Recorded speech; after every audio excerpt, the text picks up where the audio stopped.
सभी को मेरा नमस्कार। आज है 1 मई, तो आज के वीडियो का टॉपिक है डेली करंट अफेयर्स। आज की क्लासेस बहुत ही महत्वपूर्ण है क्योंकि हमने इसमें परीक्षाएं दृष्टि से अन्य अन्य राज्यों से क्या आ सकता है वो भी हमने इसमें ऐड किया है। तो डेली करंट अफेयर में सबसे पहले हम बात करते हैं दिवस से, क्योंकि दिवस से क्वेश्चन कई आने लगे हैं। तो चलिए समझते हैं। हाल ही में आयुष्मान भारत दिवस कब मनाया गया? बात हो रही है आयुष्मान भारत दिवस की। तो आयुष्मान भारत दिवस कब मनाया गया?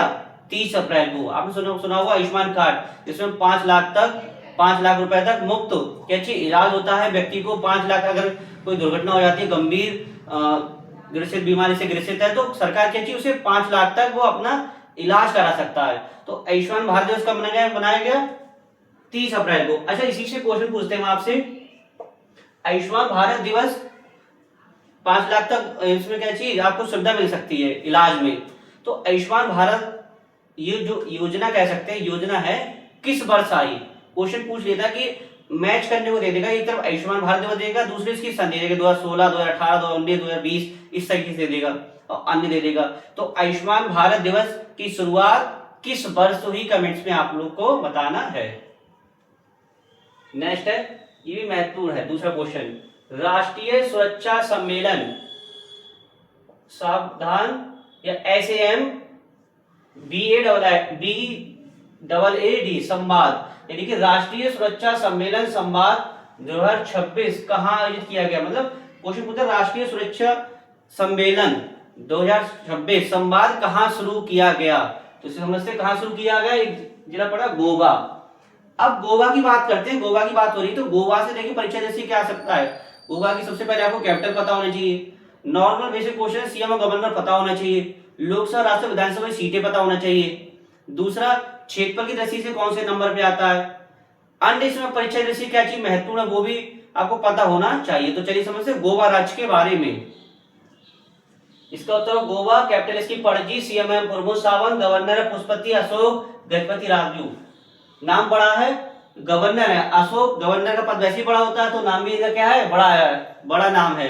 तो क्या नाम है इनका नाम पूरा पढ़ेंगे फिर से। पुष्पति अशोक गजपति राजू। पुष्पति अशोक गजपति राजू कहाँ के गवर्नर हैं? ये गोवा के गवर्नर हैं। अब आगे समझते हैं सीटों से। इसमें लोकसभा की सीटें कितनी है? 2, यानी 2 ही सांसद बन सकते हैं। राज्यसभा की जो राज्यसभा सदस्य होते हैं 1 बन सकता है, और 40 किसकी है? विधानसभा की। यानी विधानसभा की सीटें कितनी है? 40। अब आगे समझते हैं। 30 मई को गोवा स्थापना दिवस मनाया जाता है, यानी कि 30 मई को गोवा स्थापना दिवस मनाया जाता है। यानी कि क्वेश्चन पूछ ले गोवा स्थापना दिवस कब मनाया था? 30 मई को। लेकिन गोवा मुक्ति दिवस कब मनाया जाता है? गोवा मुक्ति दिवस 19 दिसंबर 1961 से गोवा क्या चीज मुक्ति दिवस मनाते हैं। क्या चीज गोवा मुक्ति दिवस क्यों मनाते हैं? इस शॉर्ट में हम आपको बता देते हैं। जब सबसे पहले भारत में, सबसे पहले कह सकते हैं भारत में कौन आए थे? पुर्तगाली आए थे। और सबसे आखिरी में भी कौन गए? पुर्तगाली गए हैं। तो पुर्तगालियों का क्या थी? 15 अगस्त 1947 हमारा देश आजाद हो गया था, लेकिन उसके बाद भी पुर्तगाली थे, पुर्तगाली ने कब्जा कर रखा था गोवा पे। तो तत्कालीन उस समय के जो नेता थे या फिर कह सकते हैं सरकार थी, उन्होंने क्या किया? बहुत प्रेशर किया और इन लोग को यहाँ से भगाया। तो 19 दिसंबर 1961 को गोवा पुर्तगालियों के शासन से अलग हुआ। तो 19 दिसंबर 1961 से गोवा क्या चीज गोवा मुक्ति दिवस मनाते हैं। जो क्वेश्चन पूछ ले गोवा मुक्ति दिवस कब मनाया जाता है? 19 दिसंबर को गोवा मुक्ति दिवस मनाया जाता है। अब आगे समझते हैं। गोवा मुक्ति दिवस हो गया आपका, पुर्तगालियों से आजाद हुआ था ये। एक यहाँ चीज होती है बुल फाइटिंग। बुल फाइटिंग क्या होता है? अपने बुल फाइटिंग आपने नहीं सुना होगा। तो बुल फाइटिंग क्या है? इसमें क्या चीज बैलों को आपस में लड़ाया जाता है। यानी 2 बैल होंगे, उनको आपस में लड़ाया जाएगा। तो बुल फाइटिंग कहाँ? गोवा में। क्वेश्चन इस पूछ लेगा बुल फाइटिंग भारत के किस राज्य में आयोजित होती है? तो बुल फाइटिंग भारत के गोवा राज्य में स्थापित होती है। यानी कि गोवा राज्य में बुल फाइटिंग का आयोजन किया जाता है, जिसमें आपस में बैलों को लड़ाया जाता है। अब आगे समझते हैं। म्याजे घर योजना, एक योजना शुरू की गई थी, म्याजे घर योजना। तो म्याजे घर योजना संबंध किससे? गोवा से। अब हम आगे समझते हैं, महत्वपूर्ण चीज है। क्षेत्रफल की दृष्टि से बात करती है, पहले नंबर पे आता है। यानी क्षेत्रफल की दृष्टि से पहले नंबर पे आता है। अब यहाँ पे नेशनल पार्क भगवान महावीर नेशनल पार्क, एक अन्य नाम भी बोलते हैं भगवान महावीर नेशनल पार्क। तो आज क्लास दूसरा क्वेश्चन हो गया, जो भगवान महावीर नेशनल पार्क है इसको अन्य किस नाम से जानते हैं? नहीं, भगवान महावीर जो नेशनल पार्क है अन्य किस नाम से जानते हैं, कमेंट्स में बताइएगा। दूसरा, डॉक्टर सलीम अलीम पक्षी विहार कहाँ है?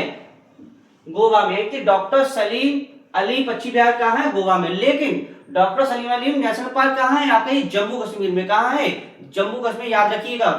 अगर आप पूछे उससे कि पक्षी विहार तो गोवा हो जाएगा और नेशनल पार्क क्या हो जाएगा? जम्मू कश्मीर। इतना आपको किसी गोवा के बारे में पता होना चाहिए। तीसरा, ये भी महत्वपूर्ण लगा लीजिए, भारत की पहली वाणिज्यिक प्लेन सेवा, मतलब भारत की क्या? भारत की पहली वाणिज्यिक प्लेन सेवा डीजीसीए द्वारा कहाँ लॉन्च की गई या स्थापित की गई या संचालित करने की मंजूरी दी गई? तो एक किसान प्रदेश है लक्षद्वीप। लक्षद्वीप के बारे में हम सुना होगा, तो लक्षद्वीप ने सूरत के भारत की पहली है। अब देखिए लक्षद्वीप के बारे में कैसे क्वेश्चन बन सकता है। ये भारत का सबसे छोटा किसान प्रदेश है, यानी कि भारत का छोटा केंद्र शासित प्रदेश है। अब छोटा हमने समझ लिया कि केंद्र शासित प्रदेश क्या है? छोटा लक्षद्वीप है। बड़ा कौन सा है? तो बड़ा है लद्दाख। क्या है? लद्दाख सबसे बड़ा है, यानी केंद्र शासित प्रदेशों में पूछे सबसे बड़ा केंद्र शासित प्रदेश कौन सा है? लद्दाख। छोटे में पूछे छोटे में कौन है आपका? लक्षद्वीप। अब लक्षद्वीप से बात करते हैं। यहाँ पे क्या चीज लेफ्टिनेंट गवर्नर है, कौन है? तरनजीत सिंह संधू। अच्छा, तरनजीत सिंह संधू जो बने हैं, इससे पहले किस राज्य के यानी किस केंद्र शासित प्रदेश के उपराज्यपाल थे? तो कमेंट्स में आप लोग बताइएगा। तरनजीत सिंह संधू।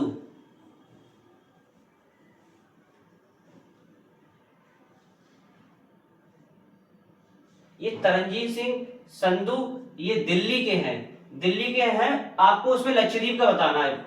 आपस में एक्सचेंज हो गया है, जो दिल्ली के तो यहां बन गए, यहाँ के दिल्ली बन गए हैं। तो आपको बताना है कि तरनजीत सिंह संधू हमने बता दिया, तो आपको बताना है दोनों को, दोनों कमेंट पे करिएगा। एक तो तरनजीत वर्तमान में लक्षद्वीप के क्या चीज लक्षद्वीप के लेफ्टिनेंट गवर्नर, दूसरा आप उसी साथ सर्च करेंगे दिल्ली के लेफ्टिनेंट गवर्नर कौन बने हैं। तो दोनों को क्या चाहिए आपस में अपना स्थान बदला है, तो दोनों को आप लोग सर्च करके कमेंट्स में आप उत्तर दीजिएगा। भारत ने एंटीशिप मिसाइल NASM, ये महत्व लगा लीजिए, SR का सफल परीक्षण कहाँ किया? तो कहाँ किया? ये उड़ीसा में। कहाँ किया? उड़ीसा में। अब उड़ीसा की हम बात कर लेते हैं। देखिए परीक्षा जैसी उड़ीसा में क्या करना आ सकता है। सबसे पहले उड़ीसा की कैपिटल, ये तो नॉर्मल है। सीएम गवर्नर ये भी नॉर्मल है। दूसरा, अब हम बात करते हैं सीटों से कि लोकसभा राज्यसभा विधानसभा सीटें कितनी है, ये भी आपको पता होना चाहिए। दूसरा, उड़ीसा की बात हो रही है, उड़ीसा में क्या चीज सोनापुर गोल्डन बीच है, सोनापुर बीच और गोल्डन बीच है। 1 अप्रैल को, कब? 1 अप्रैल को उड़ीसा अपना उड़ीसा दिवस या उत्कल दिवस मनाया जाता है। तो इतना उड़ीसा के बारे में पता होना चाहिए। साथ में हमने और ऐड करा जो महत्वपूर्ण है। सबसे पहले इसका उत्तर होगा उड़ीसा, कैपिटल इसकी भुवनेश्वर। दूसरा, भुवनेश्वर की जैसी बात करते हैं तो आपके माइंड में आना चाहिए आरबीआई ने अपना दूसरा स्वच्छ डेटा सेंटर कहां स्थापित किया है? उड़ीसा की कैपिटल है भुवनेश्वर, वहां स्थापित किया है। सीएम है इसके मोहन चरण मांझी, गवर्नर है डॉक्टर हरिबाबू। पारादीप पोर्ट सबसे स्वच्छ पोर्ट चुना गया, सोनापुर गोल्डन बीच है। दूसरा, जो ये महत्वपूर्ण है, जो कुसुनपुर पहला स्मार्ट गांव बना उड़ीसा का। क्वेश्चन पूछे कि उड़ीसा का हाल ही फिलहाल में कौन स्मार्ट गांव बना है? तो कौन सा गांव बना है? जो कुसुनपुर है ये बना है। अब सीटें बात करें, लोकसभा 21, राज्यसभा की 10 और विधानसभा की 147। आगे समझते हैं। आज की क्लास के कई क्वेश्चन महत्वपूर्ण है, ये भी महत्व लगाइए। भारत और किस देश के बीच द्विपक्षीय डाइविंग अभ्यास INSLN DIVEX 2026 का चौथा संस्करण कौन सा पूछा? 4th संस्करण कहाँ हुआ? तो हमारा पड़ोसी देश है श्रीलंका। श्रीलंका के साथ हुआ है। अब हम बात करें श्रीलंका। श्रीलंका की 2 कैपिटल है, एक तो कोलंबो, दूसरा जयवर्धन। कोलंबो क्या है? कॉमर्शियल कैपिटल है। जयवर्धन क्या है? एडमिनिस्ट्रेटिव कैपिटल है। अब हम परीक्षा जैसी कैसे पूछ सकता है? क्वेश्चन से पूछेगा कि भारत और श्रीलंका के बीच कौन सा अभ्यास होता है, यानी भारत और श्रीलंका के बीच कौन सा अभ्यास होता है। अब श्रीलंका से क्वेश्चन बन सकता है जैसे कि श्रीलंका का सर्वोच्च सम्मान का कौन सा है? श्रीलंका का सर्वोच्च सम्मान। और भारत में किसे मिला है, उसके लिए किसको सम्मानित किया गया है। और इसमें परिचय जैसी क्या चीज ऐड हो सकती है वो भी हमने इसमें लिखा है। तो चलिए समझते हैं। श्रीलंका, इसका उत्तर श्रीलंका, कैपिटल इसकी 2 Colombo commercial, Jaivardhan administrative. Currency है श्रीलंका रुपीस। मित्र शक्ति अभ्यास, यहां समझते हैं मित्र जो शक्ति अभ्यास है भारत और किसके, भारत और श्रीलंका के बीच होता है। क्वेश्चन पूछे भारत और श्रीलंका के मध्य कौन सा अभ्यास होता है, मित्र शक्ति अभ्यास, या क्वेश्चन घुमा के पूछेगा कि मित्र शक्ति अभ्यास किन दो देशों के बीच होता है, भारत और श्रीलंका के मध्य, यानी भारत और श्रीलंका के मध्य मित्र शक्ति अभ्यास होता है। अब हम समझते हैं मित्र विभूषण, मित्र विभूषण कैसे दिया गया है, ये श्रीलंका का सर्वोच्च सम्मान, श्रीलंका का सर्वोच्च सम्मान है, ये भारत के वर्तमान प्रधानमंत्री नरेंद्र मोदी जी इनको दिया गया है। नेक्स्ट है कि ये भी छठा महत्वपूर्ण है, किस राज्य की बैठक ने, किस राज्य की कैबिनेट ने एआई नीति 2026 को मंजूरी दी, मतलब पूछा ऐसा कौन सा राज्य है जिसकी कैबिनेट ने एआई को मंजूरी दी, तो ये आपको दिया महाराष्ट्र ने, किसने दिया है, अब महाराष्ट्र की बात करते हैं, देखिए कितने क्वेश्चन बनना है महाराष्ट्र से, इसका उत्तर महाराष्ट्र, अब कैपिटल पता जाएगा आपकी मुंबई है, सीएम पता चले महाराष्ट्र कौन है, देवेंद्र फडणवीस। अब ये जो टॉपिक है ये महत्व लगे, सौंदला भारत का पहला जाति मुक्त जिला बना है। क्वेश्चन ऐसे पूछ लेगा कि भारत का पहला जाति मुक्त जिला कौन सा बना है, सौंदला, तो सौंदला भारत का क्या चीज, भारत का पहला जाति मुक्त जिला बना है। क्वेश्चन पूछ रहे कि महाराष्ट्र का ऐसा कौन सा जिला जो पहला भारत का जाति मुक्त जिला बना है, तो सौंदला, सौंदला भारत का पहला जाति मुक्त जिला बना है, जो किस राज्य में है, वो आपका है, किस राज्य में बताइए, आपको बता रहे महाराष्ट्र की बात हो रही है, ऐसे जी महाराष्ट्र, तो महाराष्ट्र का जो सौंदला जिला, महाराष्ट्र का जो सौंदला जिला है वो कैसा बना है, वो आपका बना जाति मुक्त जिला। सी सर प्याज अंगूर के उत्पादन में लोकसभा की 48, राज्यसभा की 29, विधानसभा 288, क्षेत्रफल के तीसरे नंबर पे आता है, जनसंख्या की दृष्टि में दूसरे नंबर पे आता है, क्षेत्रफल सबसे ज्यादा तीसरे नंबर पे आता है, ध्यान रखिए एरिया के मामले में तीसरे नंबर पे और जनसंख्या के मामले में दूसरे नंबर पे। तो इससे जो महाराष्ट्र है, इससे क्वेश्चन जब सबसे महत्व बन गया है कि भारत का पहला क्या चीज, भारत का पहला क्या चीज, भारत का पहला जाति मुक्त जिला, क्वेश्चन आपसे पूछेगा कि भाई कौन सा जिला है जो जाति मुक्त जिला बना है, तो सौंदला, कौन सी, सौंदला भारत का पहला जाति मुक्त जिला बना है, जो कहां पड़ता है, महाराष्ट्र में, महाराष्ट्र में जो सौंदला जिला है भारत का पहला जाति मुक्त जिला बना है। अब इस आगे समझते हैं नेक्स्ट क्वेश्चन, ये भी महत्वपूर्ण है, सातवां, किस राज्य के सीएम ने ई श्रम साथी ऐप लॉन्च किया, मतलब किस राज्य के सीएम ने ई श्रम साथी ऐप लॉन्च किया है, तो ये आपका छत्तीसगढ़ ने किया है, Chhattisgarh capital Raipur, CM Vishnu Deo Sai, governor Raman Deka. Balod जिला जी महत्वपूर्ण है, भारत का पहला बाल विवाह मुक्त जिला बना है।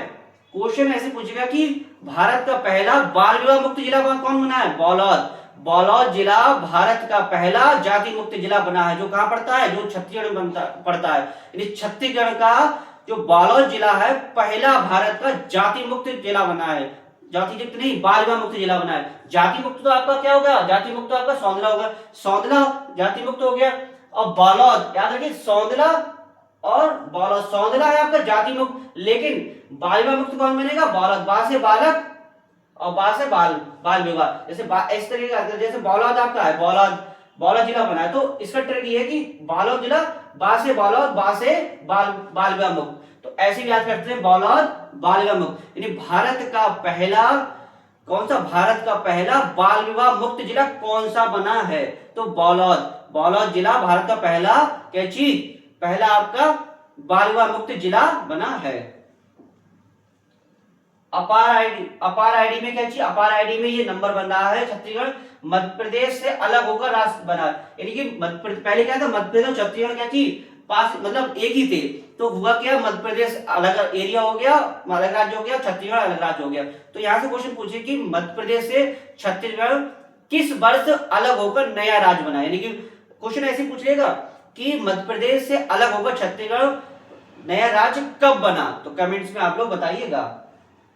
नेक्स्ट है, परमाणु ऊर्जा का उपयोग करके बिजली पैदा करने वाला दुनिया का 33वां देश कौन सा बना, मतलब परमाणु ऊर्जा परमाणु ऊर्जा का प्रयोग कर बिजली पैदा करने वाला दुनिया का 33वां देश कौन सा बना, ये बना है बांग्लादेश। अब बांग्लादेश बात करते हैं, कैपिटल का ढाका, करेंसी क्या है, टंका, संप्रति अभ्यास, ही महत्वपूर्ण है।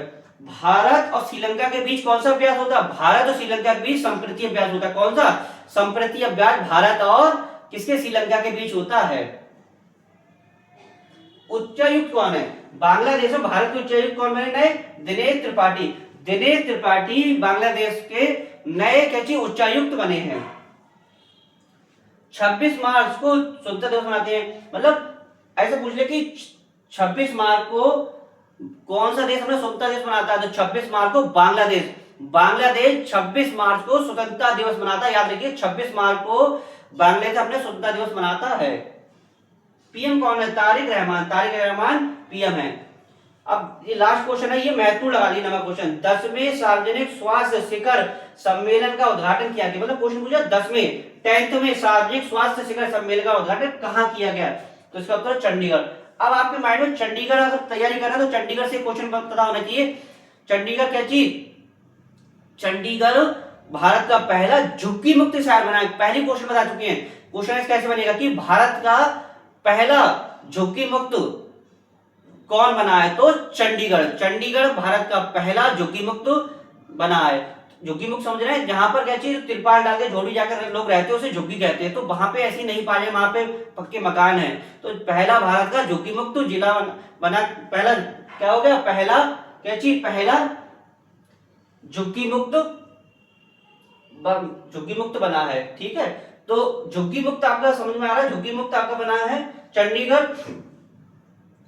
अब हम इसी के साथ और समझते हैं। देखिए चंडीगढ़ तो आपका पहला झुग्गी मुक्त शहर बना है, यानी कि चंडीगढ़ भारत का पहला झुग्गी मुक्त शहर बना है, ये तो आपको पता चल गया। अब हम चंडीगढ़ की बात करते हैं। चंडीगढ़ दूसरा पूर्ण केंद्र शासित प्रदेश, मतलब पूर्ण साक्षर, मतलब भारत का दूसरा पूर्ण केंद्र शासित साक्षर प्रदेश कौन सा बना है? भारत का दूसरा पूर्ण केंद्र शासित साक्षर प्रदेश कौन बना है, तो कौन बना है? चंडीगढ़। इससे पहले कौन बना था? पहले बना था लद्दाख। कौन बना? लद्दाख। लेकिन अब लद्दाख का जो रेशो था वो कम रह गया, चंडीगढ़ का पहला। मतलब सबसे ज्यादा क्वेश्चन देखिए कैसे मार्क पूछेगा, सबसे ऐसे पूछेगा कि सबसे पहले साक्षरता दर वाला पूर्ण राज्य कौन सा बना है, तो आपका लद्दाख। दूसरे नंबर पे कौन है? चंडीगढ़। लेकिन क्वेश्चन घुमा पूछ लेगा कि सबसे अधिक साक्षरता दर वाला राज्य कौन सा है, सबसे अधिक साक्षरता दर वाला राज्य कौन सा है, तो सबसे अधिक साक्षरता दर वाला राज्य कौन सा है, तो आपका हो जाएगा कौन सा हो जाएगा? चंडीगढ़। मतलब ऐसा समझ लीजिए जैसे कि चंडीगढ़ की क्या चीज माना, जैसे एक डाटा मान लेते हैं, जैसे 97 है, इसकी कितनी है? 97%, मतलब 100 में मान लीजिए 100 में 70 लोग पढ़ेंगे, लेकिन इसकी क्या है, इसकी माना इसकी 99 पॉइंट कुछ हो गई, मतलब 100 में से 99 लोग मतलब पढ़े लिखे हैं। तो सबसे क्वेश्चन कैसे पूछेगा, सबसे अधिक साक्षरता दर वाला कौन सा राज्य कौन सा है, तो आप क्या लगाएंगे? चंडीगढ़। और पूछो सबसे पहले कौन सा बना, तो सबसे पहले कौन सा बना था? सबसे पहले आपको बना था लद्दाख। और अब दूसरे नंबर कौन बन गया है? चंडीगढ़। लेकिन पूछे रेशियो माने सबसे अधिक साक्षरता दर वाला जिला, तो चंडीगढ़ पहला माना जाएगा। तो डेली करंट आपके क्वेश्चन थे, तो आशा करते हैं वीडियो आपको अच्छी लगी। वीडियो अधिक से लाइक कीजिए, शेयर कीजिए, कमेंट्स कीजिए। इसी बात समाप्त करते हैं, नेक्स्ट टॉपिक के साथ मिलेंगे। धन्यवाद।